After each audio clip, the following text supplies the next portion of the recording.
My name is Brock Linker. Grew up about 10 minutes away from here on a family farm. I guess at a pretty young age, I could tell we weren't just the typical wheat fallow farmers. My grandparents and his siblings came to this area in the early 1900s and homesteaded. And in 1993, my husband and I started farming, the family farm. My dad was one of the first guys in the area to buy an air drill and start doing more no-till. We've discovered that the more residue we leave on the surface, the better. We've been planting with a disc drill now about 7 years. It's a very low disturbance drill. Hardly tell you where we've been in the field. I got my first farm lease almost 10 years ago now.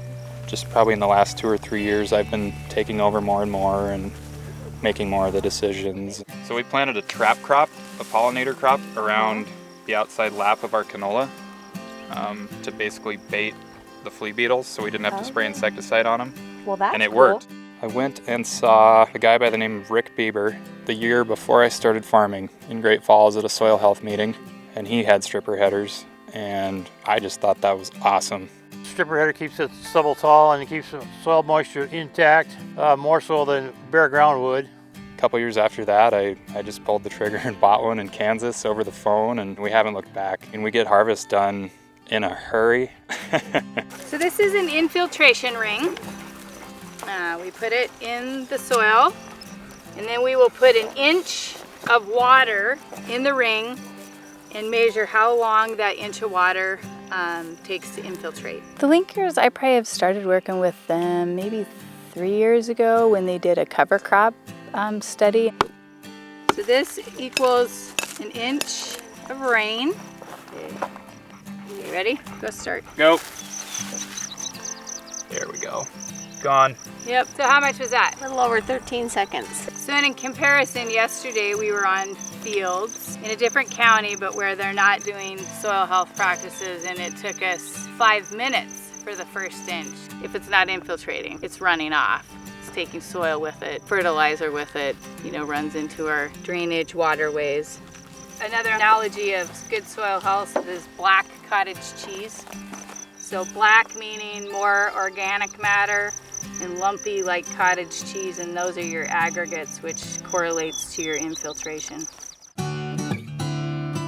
Conservation has always been a part of the farms. My dad could remember in the 30s when they were actually trying to pull the dirt back onto the fields because it had blown so bad. Call this a blow dirt ridge traditionally. What's actually happened here is this has been in production. There's a fence here, it hasn't been in production. This is depleted in carbon compared to this that's never been disturbed. The soil health principles that they are doing on their farm are basically all 5 of the principles. So the first one is soil armor, or cover on the soil. They've diversified their crop rotation. They use a disc drill, which minimizes disturbance. They have integrated cover crops. They have integrated livestock, and they try as much as possible to have a living root in the soil. When we grow a cover crop, it's usually designed to break up the plow pan and the compaction, so deep rooting plants, large rooting plants, they're turning the dirt back into soil. The first time we grew a cover crop, a lot of the roots went down and literally did a 90-degree angle. And that's one thing. Over time, you see that they can go deeper and deeper, and you're getting a little further down on your compaction layer. So compacted soil, but getting better. And this is not compacted. You can see the aggregates, you can see how soft and crumbly it is. Cows love cover crops. We've had a few crop wrecks now that we've been able to turn the cows out on and kind of recover some money that way. So the cows are just kind of a nice tool to have, just to kind of mitigate some risk. Worst case scenario, you can always graze it. This is flea beetle damage. All these holes in the leaves. We had a cover crop a couple years ago across the road from a canola field. It was a total accident, but it came up before the canola, and the flea beetles all moved over there and just attacked the cover crop, and the canola was perfectly clean the whole year. This is in place of an insecticide. Next year, we don't have to use quite as much insecticide, or next year we don't need to use as much fertilizer in the spot because we kept a nice root going all year. A lot of this we are trying to do for consumers. We're trying to create a higher nutrient dense crop with less synthetic bad inputs, Not only are a lot of those things bad for the soil, but like I said, they're bad for humans.